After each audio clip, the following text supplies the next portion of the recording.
ॐ नीलाञ्जनचयप्रेक्षं रविसूतमहाग्रहं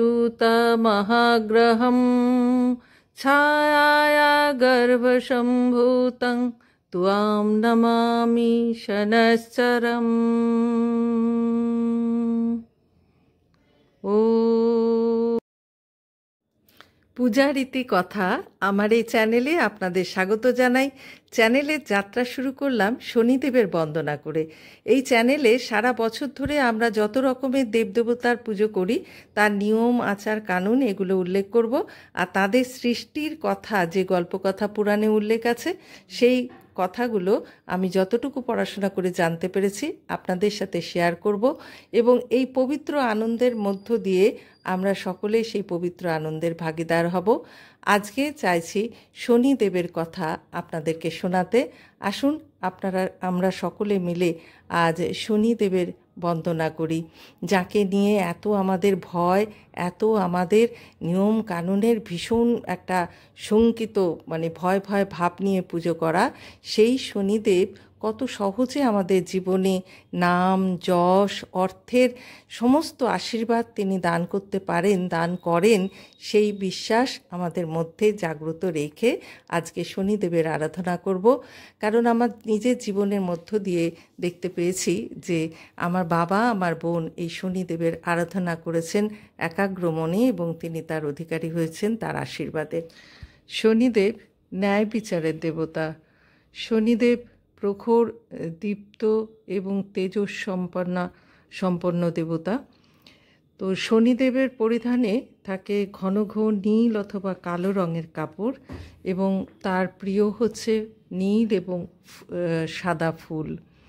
আমরা জানি বিশ্বকর্মা দেবের নাতি, অর্থাৎ বিশ্বকর্মার দেবতা যে বিশ্বকর্মা, তার কন্যা ছিলেন সংজ্ঞা দেবী, এবং তার সাথে বিয়ে হয়েছিল আমাদের সূর্যদেবের।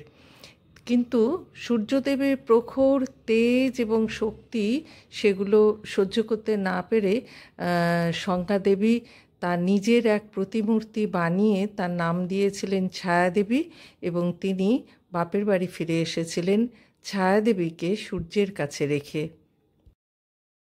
কিন্তু কিছুদিন পরে তিনি জানতে পারেন যে সংজ্ঞাদেবীর অর্থাৎ ছায়াদেবীর সঙ্গে সূর্যদেবের মিলনে তাদের পুত্র সন্তান জন্মগ্রহণ করেছে, তার নাম রাখা হয়েছে শনিদেব। এই খবর জানতে পেরে তিনি প্রচণ্ড রুষ্ট হয়ে তারপর সূর্যদেবের কাছে এলেন, এবং এসে তিনি ক্রোধে অন্ধ হয়ে তিনি ছায়াদেবীকে ধ্বংস করে দিলেন। সেজন্য শনিদেব একেবারে সেই শিশুকাল থেকে কিন্তু মায়ের যে স্নেহ মমতা তা থেকে বঞ্চিত, এবং বালক বয়স থেকে তিনি ছিলেন এত সত্য এবং ন্যায়ের পূজারী, অর্থাৎ ন্যায়ের পথে চলতেন যে বাবার সঙ্গেও তার বিভিন্ন বিষয়ে মতামতের ভীষণ রকম পার্থক্য ঘটে, এবং তিনি নিজে হাতে বাবাকে শাস্তিও দিয়েছিলেন। তো সেই কারণে তার ভেতরে একটা প্রচণ্ড শক্তপোক্ত মন এবং দৃঢ় এবং এই ধরনের অর্থাৎ তার ভেতরে সেই কোমলতাটা আমরা সবসময় দেখতে পাই না। কিন্তু তাই বলে কি শনিদেব সত্যি সত্যিই কি খুব নিষ্ঠুর আর খুবই কঠিন? তা কিন্তু নয়।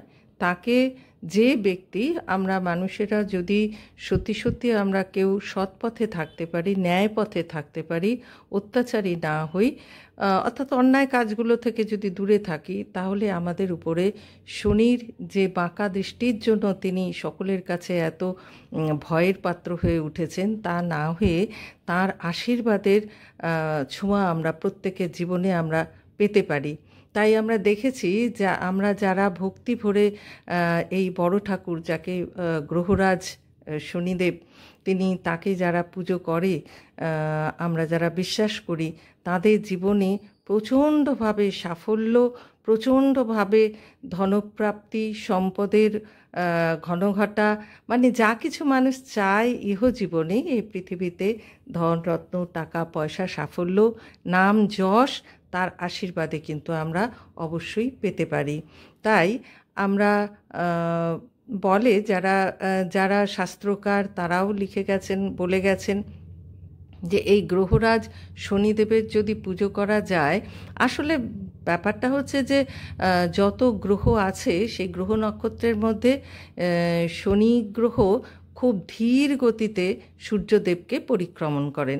তাই কারোর জীবনে যদি কোনো রকমভাবে তার জন্ম লগ্ন নক্ষত্র এইসবের কারণে যদি শনি গ্রহের কোনো রকম বাঁকা দৃষ্টি তার জীবনে পড়ে, তখন দেখা যায় তার কাজে সাফল্যের গতি কমে যায়, তার বিভিন্ন কাজে সফলতাটা খুব দেরিতে আসে, সাফল্য খুব দেরিতে আসে এবং নানা রকমের সংকট আপদ বিপদ বারবার আসতে দেখা যায়।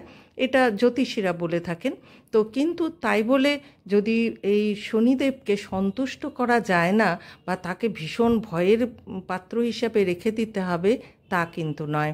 যদিও আমাদের নিয়মের মধ্যে বলে, পূজারীতির মধ্যে, কারণ আমরা কিন্তু অন্যান্য দেবতার মতো শনিদেবকে আমাদের ঘরের ভেতরে, মন্দিরের ভেতরে, মানে ঘরের যে পুজো ঘর থাকে সেখানে আমরা রাখি না। আমরা বিশেষত ভাদ্র মাসে বাড়ির উঠোনে শনিদেবের পুজো করি, আবার তার সঙ্গে সত্যনারায়ণেরও পুজো করি। আর আমরা অদ্ভুতভাবে মন্দিরে পুজো দিয়ে এসেও বা আমাদের উঠোনে পুজো দিয়েও তার উদ্দেশ্যে যে সিন্নি বানানো হয় বা তার যে প্রসাদ যাই হোক না কেন, সেটা খেয়ে আমরা হাত মুখ এবং সবথেকে বড় কথা পায়ের গোড়ালিতে জল দিয়ে ধুয়ে, অর্থাৎ পা ভালো করে ধুয়ে তবে আমরা ঘরে ঢুকি। এর পেছনে কি তাৎপর্য আছে তা শাস্ত্রকারেরা আরও বিশদভাবে বলতে পারবেন, কিন্তু আমাদের মনে হয়েছে হয়তো কোনোভাবে এই শনিদেবকে সন্তুষ্ট করার পেছনে আমাদের একাগ্রতা এবং আন্তরিক যত্নবান হওয়া দরকার, সেই দিকেই হয়তো দৃষ্টি দেবার একটা নির্দেশ আমাদের জীবনে আছে। তো যাই হোক, শনিদেবকে পুজো করার জন্য বিশেষ করে শনিবারে মন্দিরে যখন আমরা পুজো দিতে যাই, আমাদেরকে মাথায় রাখতে হবে আমরা নীল ফুল সাদা ফুল তো অবশ্যই দেব, তার সাথে সর্ষা তেলের প্রদীপের মধ্যে আমরা কিন্তু একটু কালো তিল অবশ্যই দেব। আর সন্ধেবেলা বাড়ির দরজা, সদর দরজার দুদিকে দুটো সর্ষা তেলের প্রদীপ তিল ছিটিয়ে দিয়ে আমরা কিন্তু জ্বালিয়ে রাখবো। আর 5 গোটা ফল, 5 রকমের 5টি গোটা ফল এবং যা কিছু মিষ্টান্ন প্রসাদ আমরা দিতে চাই দেব। আর সিন্নি হচ্ছে বাড়ির পুজোর একটা মূল জিনিস, যেটা কিনা সোয়া পোয়া আটা, সোয়া পোয়া সুজি, তার সাথে সোয়া পোয়া মানে এই 250 গ্রামের মাপের চিনি, তার সঙ্গে কাজু বাদাম, কিশমিশ, কর্পূর এইসব কিছু দিয়ে এবং কিছু কিছু কুচো ফলের টুকরো দিয়ে আমরা কাঁচা দুধ দিয়ে সেটাকে বানাই। আর এই প্রসাদটা হচ্ছে আমাদের যেমন সত্যনারায়ণের সবথেকে মূল প্রসাদ, তেমনি বাড়ির পুজোরও সিন্নি কিন্তু আমাদের সকলের খুব প্রিয় এবং আমরা মনে করি শনিদেব এই সিন্নি থেকে অত্যন্ত সন্তুষ্ট হন এবং গুণে গুণে বাড়িতে যেহেতু এখন লোকজন কমে গেছে, তাই হয় 5টা নয় 7টা নয় 21টা নয় 28টা কলা লোক বুঝে এই সিন্নিতে কিন্তু যারা আমরা শহরে বাস করি তারা কোথায় অশ্বত্থ গাছ খুঁজতে যাব, তাই মন্দিরে গিয়ে কায়মনোবাক্যে প্রার্থনা করে নিজের মন থেকে শনিদেবের উদ্দেশ্যে 5টি গোটা ফল দিয়ে বা সন্দেশ মিষ্টি দিয়ে আমরা পুজো দিয়ে আসব। এবং যদি সম্ভব হয় তাহলে কালো কাক, কালো গরু বা কালো কুকুরকে কিছু খাবার খাওয়াবো, তাহলেই আমাদের কিন্তু পুজো সম্পূর্ণ হবে।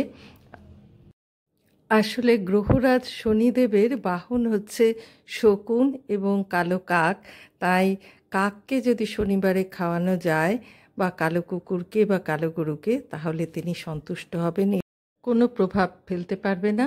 তবে শনিদেব নীল বস্ত্র এবং কালো বস্ত্র ভালোবাসেন, তাই তার পুজোতে এক টুকরো কালো কাপড় নিবেদন করব তাকে শ্রদ্ধা জানাবার জন্যে, তার ভালো লাগাকে শ্রদ্ধা জানাবার জন্যে।